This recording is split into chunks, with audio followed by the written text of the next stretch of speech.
আসসালামু আলাইকুম এভরিওয়ান। কেমন আছেন সবাই? আশা করি সবাই আলহামদুলিল্লাহ ভালো আছেন। আপনারা যারা এনটিআরসি এর প্রতিষ্ঠান প্রধান এবং সহকারী প্রধান পদে ভাইবার জন্য প্রস্তুতি নিচ্ছেন, আপনাদের স্বপ্ন পূরণের লক্ষ্যে ধারাবাহিক আয়োজনে ইনশাআল্লাহ শতভাগ কমনের নিশ্চয়তায় বেশ কিছু গুরুত্বপূর্ণ দিক নিয়ে কথা বলবো, যা আপনাদের ভাইবা প্রস্তুতিতে খুবই কাজে লাগবে। আশা করি পুরো ক্লাসটি মনোযোগ দিয়ে দেখবেন। তার আগে বলে নিচ্ছি, আপনি যদি আমার চ্যানেলে নতুন হয়ে থাকেন, please click the subscribe button. আর যদি অলরেডি সাবস্ক্রাইব করে থাকেন, thank you so much. So কথা না বাড়িয়ে মূল আলোচনায় চলে যাই। কোশ্চেন নাম্বার 1, বর্তমান যুগে শিক্ষার্থীরা নৈতিক অবক্ষয়, গ্যাং কালচার বা মাদকের দিকে ঝুঁকছে। প্রতিষ্ঠান প্রধান হিসেবে আপনি কিভাবে আপনার বিদ্যালয়কে এর থেকে মুক্ত রাখবেন?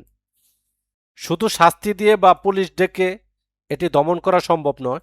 এর জন্য প্রয়োজন মনস্তাত্ত্বিক ও প্রাতিষ্ঠানিক প্রতিরোধ। আমি 3টি পদক্ষেপ নেব। প্রথমত হচ্ছে ভ্যালু এডুকেশন।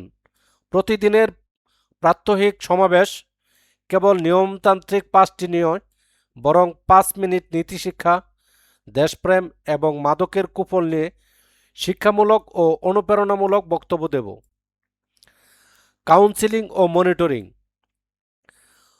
প্রতি 20 জন শিক্ষার্থীর জন্য একজন শিক্ষককে মেন্টর বা গাইড হিসাবে নিযুক্ত করব। সেই শিক্ষক শিক্ষার্থীদের মানসিক ও পারিবারিক খোঁজখবর রাখবেন, যাতে তারা একা বা বিপদগামী বোধ না করে। ব্যস্ত রাখা। স্কুল ছুটির পর শিক্ষার্থীদের খেলাধুলা, বিতর্ক, সাংস্কৃতিক চর্চা এবং স্কাউটিং এতটাই ব্যস্ত রাখবো যেন তারা অপরাধমূলক চিন্তাই করার সময় না পায়।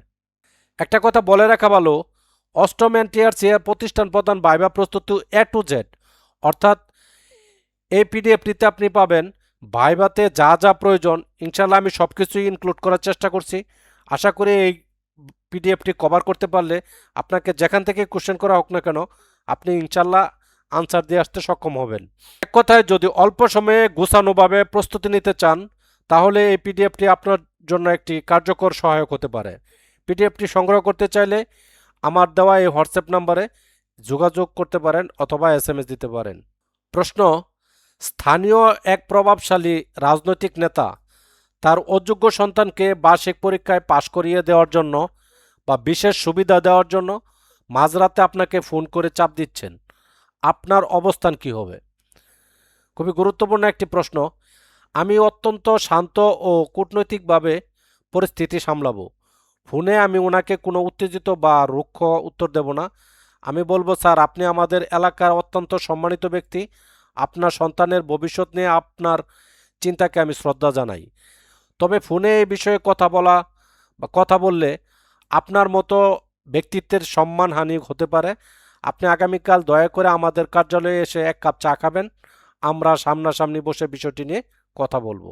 উনি এলে আমি ওনাকে পরীক্ষার খাতাটি দেখাবো এবং বলবো, স্যার, নিয়মের বাইরে গিয়ে পাশ করালে বোর্ড বা ডিজি অফিস থেকে যখন খাতা স্ক্রুটিনি হবে, তখন আমার সাথে সাথে আপনার ও আপনার সন্তানের সম্মানও নষ্ট হবে। তার চেয়ে আসুন আমরা সবাই মিলে ওকে আগামী 3 মাস একটু বাড়তি গাইড করি, যাতে ও নিজের যোগ্যতায় পাশ করতে পারে। বিনয় এবং নিয়মের যৌথ প্রয়োগে যে কোনো চাপ সামলাবো ইনশাল্লাহ।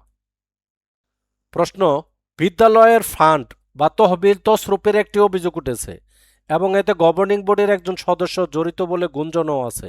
আপনি তদন্ত কিভাবে করবেন? প্রাতিষ্ঠানিক তহবিলের স্বচ্ছতা বজায় রাখা আমার প্রধান আইনি দায়িত্ব।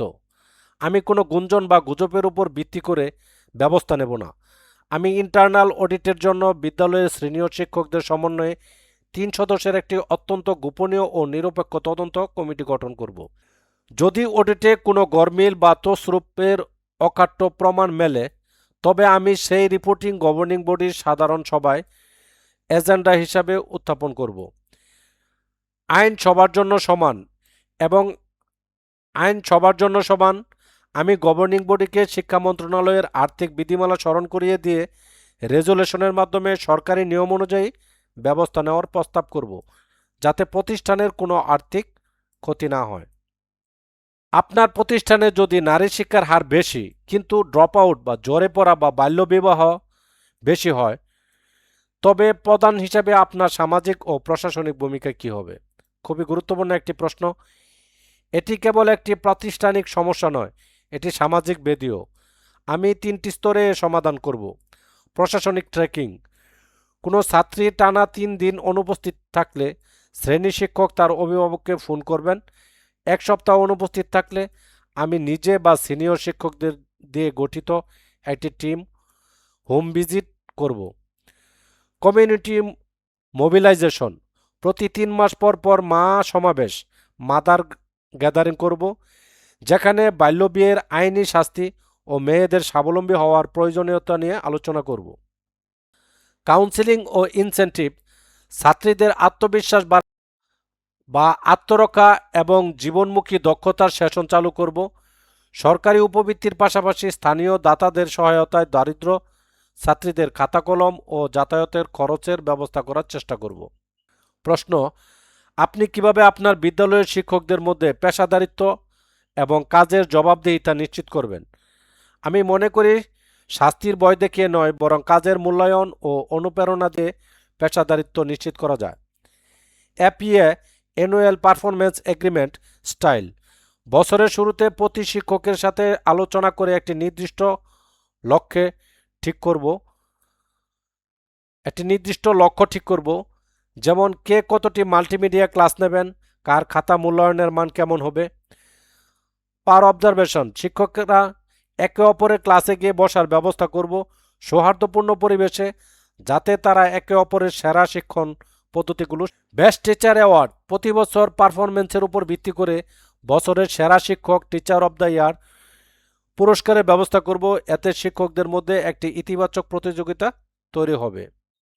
প্রশ্ন: পরীক্ষা হলে যদি আপনার বিদ্যালয়ের কোনো শিক্ষকের বিরুদ্ধে নকল সরবরাহের বা পক্ষপাতিত্বের সুনির্দিষ্ট অভিযোগ ওঠে, আপনি কি করবেন? খুবই গুরুত্বপূর্ণ একটি প্রশ্ন। এটি প্রতিষ্ঠানের শতভাগ ভাবমূর্তি নষ্ট করার মতো অপরাধ।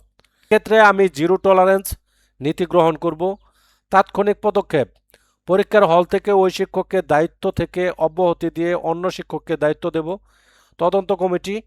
24 ঘন্টার মধ্যে সিনিয়র শিক্ষকদের সমন্বয়ে একটি তদন্ত কমিটি গঠন করব এবং 3 কার্য দিবসের মধ্যে প্রতিবেদন জমা দিতে বলব।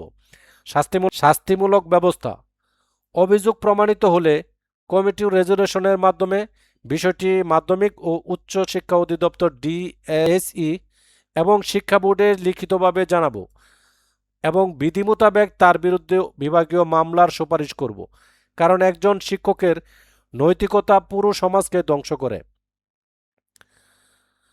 অষ্টম এনটিআরসি প্রতিষ্ঠান প্রদান ভাইবা প্রস্তুতি A to Z পিডিএফটি পেতে যোগাযোগ করুন আমাদের দেওয়া এই হোয়াটসঅ্যাপ নাম্বারে। অনেকেই এই পিডিএফ সংগ্রহ করে ইতিমধ্যে তাদের প্রস্তুতি আরও গোছানোভাবে শুরু করেছেন। আপনিও চাইলে আজই সংগ্রহ করতে পারেন। পিডিএফতেই ভাইবার গুরুত্বপূর্ণ বিষয়গুলো সাজানো, বারবার আলাদা বই খুঁজতে হবে না। প্রস্তুতিকে সহজ, দ্রুত এবং সংগঠিত করতে আজই আপনার কপি সংগ্রহ করুন।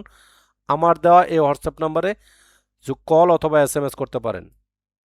সো এই ছিল আমাদের আজকের টিউটোরিয়াল। আশা করি ক্লাসটি আপনাদের ভালো লেগেছে। যদি ভালো লেগেই থাকে তাহলে একটা লাইক দিবেন, কমেন্ট করে জানাবেন কেমন লাগলো। আপনার কলিগদের সাথে শেয়ার করতে একদমই ভুলবেন না। আর আমার চ্যানেলে সাবস্ক্রাইব তো মাস্ট। দেখা হবে পরবর্তী টিউটোরিয়ালে। ততদিন সবাই ভালো থাকেন, সুস্থ থাকেন। আসসালামু আলাইকুম।